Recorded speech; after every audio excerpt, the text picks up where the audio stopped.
સાબરકાંઠાના ખેડબ્રહ્માના લક્ષ્મીપુરાના 10 થી વધુ લોકો દુબઈ ફરવા ગયા હતા। ફ્લાઇટ રદ થતા મુસાફરો ફસાયા। દુબઈના મોહિસ્તા શહેરમાં ફસાયા ઠપ।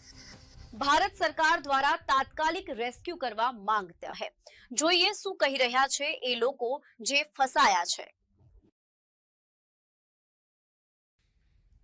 હું વસંત અંબાલાલ પટેલ ખેડબ્રહ્માથી છું અને હાલમાં અમે 25 ફેબ્રુઆરીના રોજ દુબઈ ટૂરમાં આવેલા હતા અને અમારું 50 જણાનું ગ્રુપ છે।